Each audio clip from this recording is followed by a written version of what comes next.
ஒரு பெரிய star power இல்லாத ஒரு கண்டென்ட் ட்ரிவன் ஃபில்மை வந்து நம்பி ப்ரொடியூஸ் பண்ணி பேக் பண்ணி அதில் பையன் நடிச்சிருக்காருன்றது ஒரு பக்கம். அப்படி அதையும் தாண்டி இப்படி ஒரு படத்தை பேக் பண்ணணும்னு நினச்ச ப்ரொடியூசருக்கு தான் வந்து முதல்ல வந்து எல்லாருமே நன்றி சொல்லணும்னு நினைக்கிறேன். அண்ட் இந்த படம் ரிலீஸுக்கு அப்புறமும் அதை தொடர்ந்து ப்ரமோட் பண்ணி பொசிஷன் பண்ணி it's a big thing. And அவரோட நம்பிக்கை தான் இந்த படத்தினுடைய கமர்ஷியல் சக்ஸஸ்ன்னு நினைக்கிறேன். நான் படம் பார்த்துட்டு அவர்கிட்ட சொன்னேன், சார் நல்லா இருக்கு, நீங்கள் இன்வெஸ்ட் பண்ண காசு வந்துடும் சார், ஒரு இவ்வளோ ஒன்று பண்ணோம் அப்படின்னு நான் ஒன்று சொன்னேன், இவ்வளோ வரும் சார் அப்படின்னு. அவர் அது மாதிரி 3 மடங்கு சொன்னார். நான் அப்படியே காரில் போகும்போது அப்படி யோசிச்சிட்டே போகிறேன், திரும்பி வீட்டுக்கு படம் பார்த்துட்டு போகும்போது.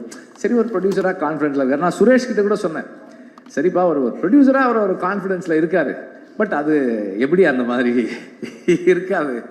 அதுக்கப்புறம் நான் வந்து பின்னாடி ஒரு ரிலீஸ் ஆன அன்னைக்கா இல்லை அதுக்கு அடுத்த நாளாக தெரியல, ராஜா கிட்ட பேசினேன். அவர் ஒன்று சொன்னார், சார் ப்ரொடியூசர் இவ்வளோ எதிர்பார்க்குறாரு சார். நான் கொஞ்ச நேரம் யோசித்தேன், என்ன இவ்வளோ கான்ஃபிடென்ட்டாக இருக்காரு இந்த படத்தில். ஆனால் அவருடைய கான்ஃபிடன்ஸ் தான் கரெக்டாக இருந்தது. ஆக்சுவலாக அவருடைய கான்ஃபிடன்ஸையும் தாண்டி இந்த படம் வந்து ஒரு கமர்ஷியலி பெரிய சக்ஸஸ்ஃபுல் ஃபில்மாக இருக்குது. அது இந்த படத்தில் இருக்கிற உண்மை அண்ட் அதனுடைய ஹார்ட், அது சொல்ல வர்ற உணர்வு வந்து எல்லாருக்கும் பொதுவானதாக போய் சேர்ந்துருக்குன்னு நினைக்கிறேன். அண்டு இந்த படத்தை இப்படி ஒரு படமாக கொண்டு வந்து சேர்க்கறதுக்கு சுரேஷுடைய எஃபர்ட் ஒரு ஸ்பெஷல் எஃபர்ட்னு நினைக்கிறேன். ஏன்னா ஒரிஜினலி வந்து இது தமிழுடைய லைஃப்பில் நடந்த ஒரு சம்பவம். அதை வந்து அவர் கதையாக பண்ணதை சுரேஷ் வந்து ஒரு ஸ்கிரிப்டாக மாற்றி he had to own it. அந்த ப்ராசஸ் வந்து அந்த ஓனிங் ப்ராசஸ்ஸு இது தன்னுடையதாக மாற்றி தன்னுடைய ஒரு ஃபில்மாக அதை டெலிவர் பண்ணுறதுல ஒரு சில சேலஞ்சஸ் இருந்திருக்கும். அதையும் அண்ட் இந்த ஃபில்மிங் ப்ராசஸில் அவனோட கன்விக்ஷன் அண்ட் அதை ஒரு கான்ஃப்ளிக்ட் இல்லாமல் ஒரு சூழலை ஒரு சிச்சுவேஷனை வச்சுக்கிறதும் அங்கே பீப்புள் மேனேஜ்மெண்ட் ஸ்கில்ஸும் வந்து சுரேஷ்க்கு ரொம்ப ஸ்பெஷலானது. கான்ஃப்ளிக்டை எப்படி அவாய்ட் பண்ணுறது, கான்ஃப்ளிக்ட் சிச்சுவேஷன்ஸை கூட கான்ஃப்ளிக்ட் இல்லாமல் எப்படி ஹேண்டில் பண்ணுறதுன்றது சுரேஷ்க்கு நல்லா தெரியும். அண்ட் அதனுடைய ஒரு அவுட்புட்டாக தான் இந்த படத்தை சக்ஸஸ்ஃபுல்லாக எடுத்து முடிச்சதை நான் பார்க்குறேன். அண்ட் அந்த படத்துக்குள்ளே இருக்கிற ஏஸ்தட்டிக்ஸ், அதனுடைய ஃபினஸ் எல்லாம் வந்து whatever he had in him அது வந்திருக்கு. And the whole team actors எல்லாருமே வந்து இந்த படத்துக்கு ஒர்க் பண்ணியிருக்காங்க. எல்லாத்தையும் தாண்டி இந்த படத்தை தமிழ் ஆடியன்ஸ் பார்த்தது வந்து it's a very very special thing. நான் எப்போதுமே சொல்கிற மாதிரி Tamil cinema main stream audience தான் த மோஸ்ட் இவால்வ்டுன்னு சொல்லுவேன். இந்த மாதிரியான ஒரு ஃபில்ம் வேறு ஒரு லாங்குவேஜில் எடுத்திருந்தா இவ்வளோ பெரிய வெற்றி படமாக மாறி இருக்குமா எனக்கு தெரியாது. அது தமிழில் மட்டும்தான் செய்கிறாங்க தொடர்ந்து. அப்படி இந்த படத்தையும் வெற்றி படமாக்கி சுரேஷை வந்து போன வருஷத்தினுடைய ஒரு முக்கியமான அறிமுக இயக்குனராக மாற்றின தமிழ் ஆடியன்ஸ்க்கு வந்து நம்ம எல்லாருமே வந்து கிரேட்ஃபுல்லாக இருக்கணும். ஏன்னா தொடர்ந்து ஒரு சின்ன புதிய முயற்சி வந்தாலும் அதை வந்து சப்போர்ட் பண்ணக்கூடிய ஆட்கள். அண்ட் இதில் வந்து இந்த படத்தில் தமிழ் வந்து எந்த இடத்துலையுமே தனக்கான கிரெடிட்ஸ் கிளைம் பண்ணாததும் வந்து ரொம்ப ஸ்பெஷலான விஷயம். அது சுரேஷுக்கும் தமிழுக்குமான அண்டர்ஸ்டாண்டிங், அவங்க ஃப்ரெண்ட்ஷிப், அந்த ரிலேஷன்ஷிப்னுடைய வேல்யூ அது எங்கேயுமே வந்து நார்மலாக அப்படி ஒன்று ஜெயிக்கும் போது அது நான் தான் அப்படின்னு ஒரு உணர்வு இருக்கணும், சொல்லிக்கணும்னு. அது எங்கேயுமே வந்து தமிழ் கிளைம் பண்ணிக்கல. அதே நேரத்தில் எங்கேயுமே சுரேஷ் வந்து தமிழை மென்ஷன் பண்ணுறதையும் விட்டு கொடுக்கல.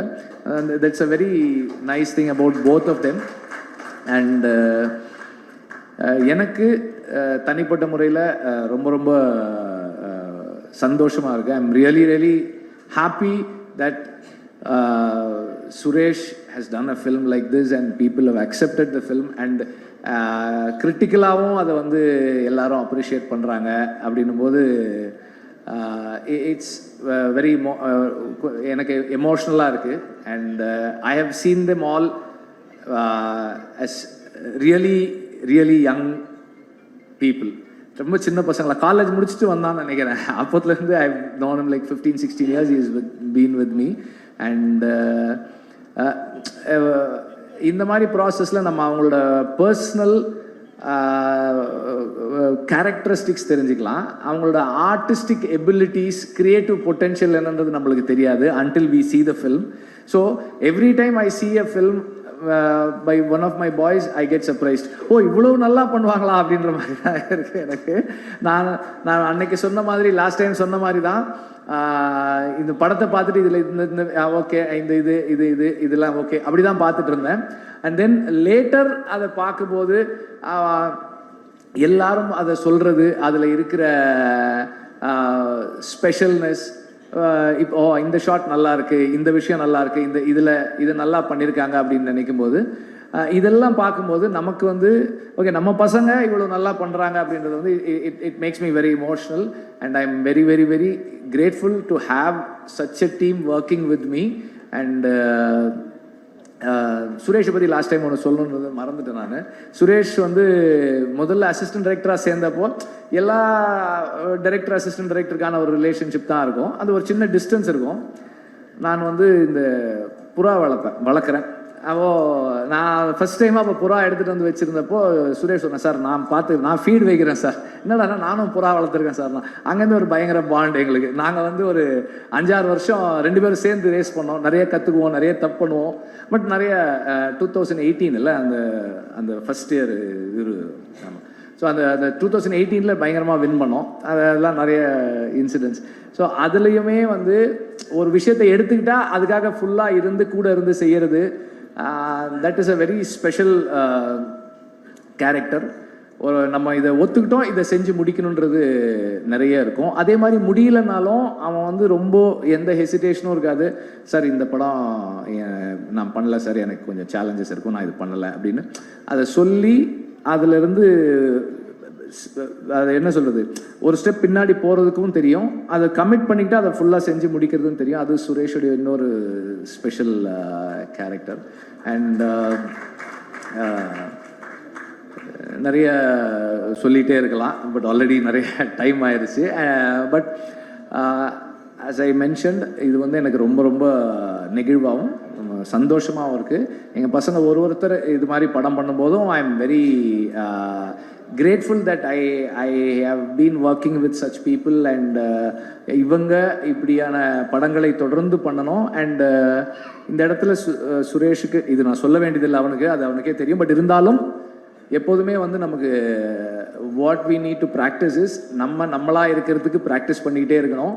வென் வி சக்சீட், அது வந்து நமக்கு எப்போதுமே நிறைய விஷயங்கள் கிடைக்கும், நிறைய விஷயங்கள் வரும். ஆனால் அது ப்ராக்டிஸ் தான். நம்மளாக இருக்கிறதுக்கு என்ன எப்படி இருக்கோம், எப்படி ஸ்டார்ட் பண்ணோம், எந்த இடத்துல இருக்கோன்றதை கிரவுண்டடாக இருக்கிறதுக்கு we need to keep practising. அது ரொம்ப ரொம்ப முக்கியமான ஒரு விஷயம் நினைக்கிறேன். ஏன்னா நம்ம அதை ப்ராக்டிஸ் பண்ணிக்கிட்டே இருக்கும்போது கூட நம்ம அதை தவற விடுவோம். ஆனால் அதை தொடர்ந்து கவனமாக ஒர்க் பண்ணிக்கிட்டே இருக்கணும். அண்ட் எப்படி நம்ம அடுத்த படத்துக்கு ஒர்க் பண்ணுறோமோ அதே போல் நம்ம மேலேயும் நம்ம ஒர்க் பண்ணிகிட்டே இருக்கணும். That is very very very important.